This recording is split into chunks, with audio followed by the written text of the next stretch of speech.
lovely people, you are welcome to my channel. Thanks so much for your support.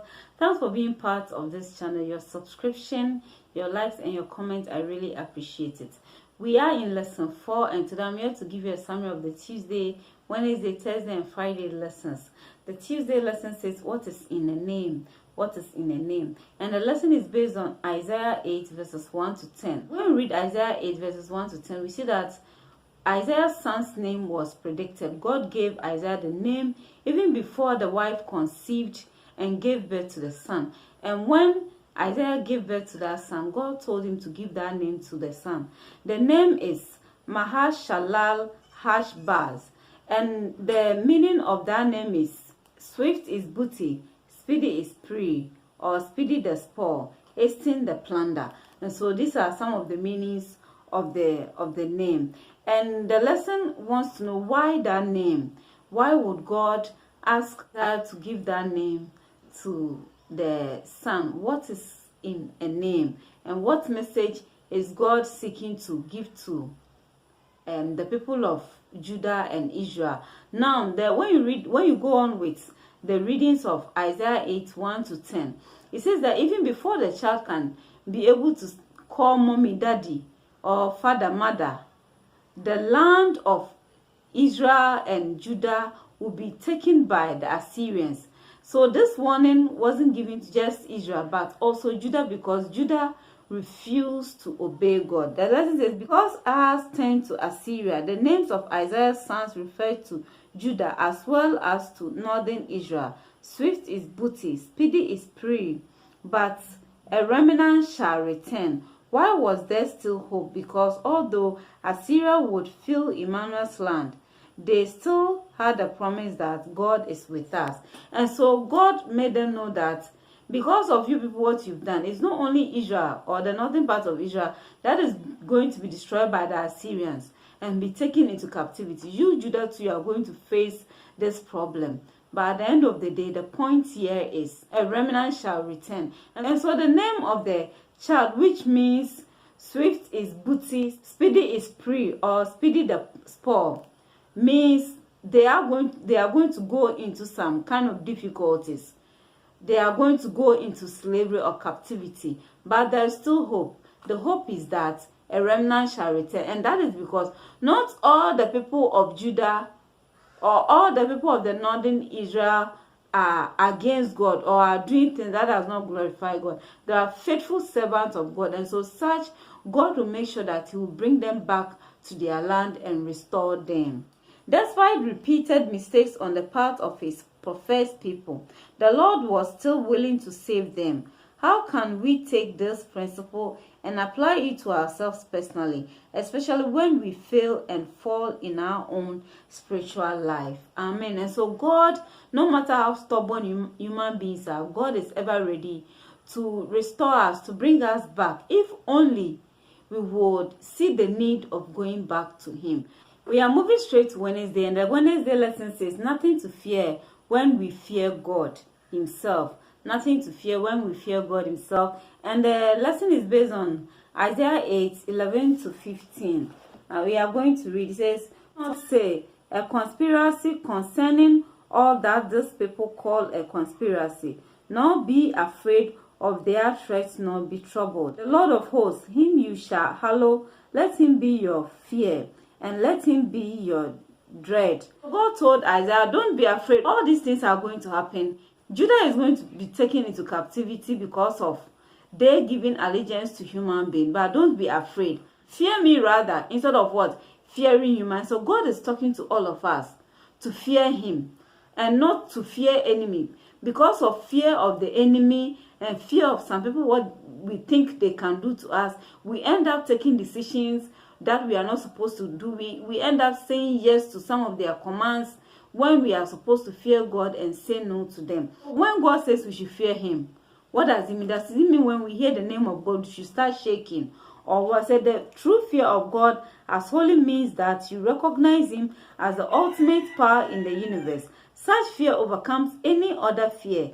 If He is for you, nobody else can touch you without His permission. If He is against you because you have rebelled against Him, you can run, but you can't hide. And so the fear God is calling us to fear him is holy fear, where we come to believe and accept that he is the ultimate source of power. He has everything under him, under his control. So if he's on our side, then who can fight against us? It is the same way when he rejects us, then nobody can save us. So we need to fear God. And when we read 1 John 4:18, it says, there is no fear in love, but perfect love casts out fear. For fear has to do with punishment, and whoever fears has not reached perfection in love. And so the Bible in 1 John 4:18 says there is no fear in love. So how do we love God and fear him at the same time? God is calling us to fear him. It's not about shaking, but respecting him, obeying him out of love. Yes, we love him.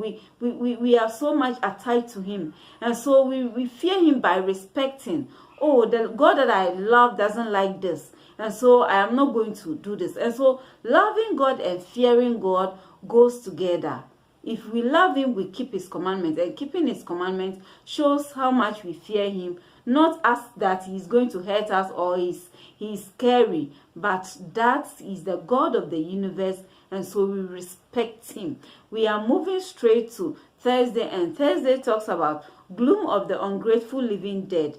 Gloom of the ungrateful living dead. And the Thursday lesson is based on Isaiah 8:16-22. Bind up the testimony, seal the law among my disciples, and I will wait on the Lord, who hides his face from the house of Jacob, and I will hope in him. Here am I and the children whom the Lord has given me. We are for signs and wonders in Israel, from the Lord of hosts, who dwells in Mount Zion.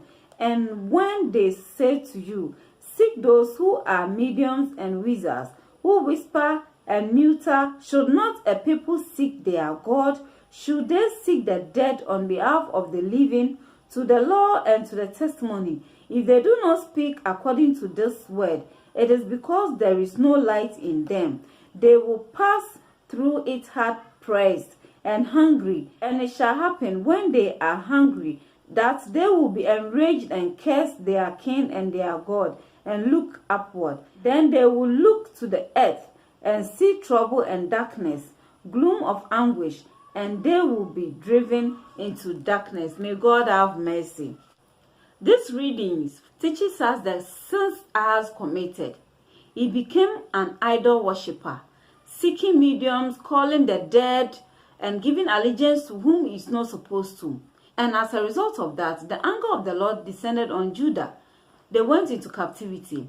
And when you go on reading, he said, his people what? Cursed him. Because of his sins, curse came upon the land. And his people cursed him. It says that Isaiah refers to people becoming enraged and cursing their king. This would warn Ahaz that because he led the people into the occult, they would curse him. In fact, when Ahaz died, an exception was made regarding his burial due to lack of respect for him. They did not bring him into the tombs of the kings of Israel. God have mercy. God is calling us to respect him, not to call the dead, not to seek mediums and all that. King Saul did the same thing and caused his death. Let us choose to listen to God, respect God, and forsake all other mediums and make God our only medium. Look around at your own life. Are the influences around you? In what subtle ways are you exposed to the principles behind the occult and various manifestations of spiritualism? And even if you can't totally avoid them, what can you do to minimize their influence upon you or your family? And so let's look into our own lives. Are we also seeking mediums? Are we also being influenced by going to other places for help, prayers here and there, pouring libation and doing other things that are ungodly? If we are into that act, God is calling us to abstain from them. Because if God could be angry at Ahaz, who was the king of Judah, then God will not spare you if you also go the same way. We are moving straight to Friday. The sermon on Friday says, though Isaiah's actions and family, as well as his words, God reinforced the message of warning and hope. The only safe course is to trust that God knows what he is doing. He has both the love and the power to guide, protect, and provide for those who let him.